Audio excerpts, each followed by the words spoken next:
አንዱ ሰውን የሚያነጻው ምንድን ነው? ትምህርት ነው። የእግዚአብሔር ቃል ደግሞ እውቀት ብቻ አይደለም። የእግዚአብሔር ቃል እውቀት ብቻ አይደለም፣ ህይወት ነው። በራሱ መስማት ራሱ እግዚአብሔርን ማምለክ ነው። ግን ይህን ታውቃላችሁ? ግን የእግዚአብሔር ቤተሰቦች መስበክ እግዚአብሔርን ማምለክ እንደሆነ ታውቃላችሁ? እኔ እኮ አሁን እግዚአብሔርን እያመለኩ ነው እንጂ መረጃ እያስተላለፍኩ አይደለም።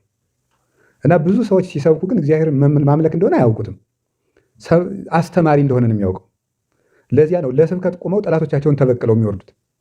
በስብከት አንዳንድ ሰዎችም ራሱ ይቆሙና መድረክ ላይ በሌላ ቀን ያበሸቃቸውን ሰው በስብከት አናቱን ብለውት ይወርዳሉ። እያመካኙ ሌላውን እያስመሰሉ ማለት ነው። ብዙ እንቅፋቶች አሉ ከመካከላችን እያሉ ማለት ይኖር ነው።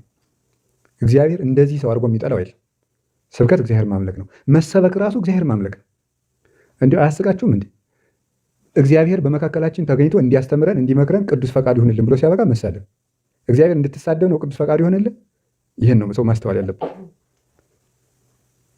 እና እግዚአብሔር ያስተምራል ሲባል አሁን ወዘኔ ቃል ዘአነ ነገርኩኩም መንፈስ ውእቱ ወይሃዩ፣ አሁን የምነግራችሁ ቃል መረጃ አይደለም ብሏል።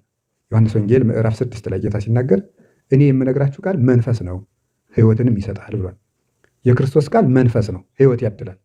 ዝም ብሎ የሚሰማ እውቀት አይደለም። በራሱ የእግዚአብሔርን ቃል ስንሰማ ነፍስ ትጠራለች፣ ያጠራታል፣ ይቀድሳታል፣ ያነጻታል፣ ካለችበት መራራም እንዲጣፍጥላት ያደርጋል።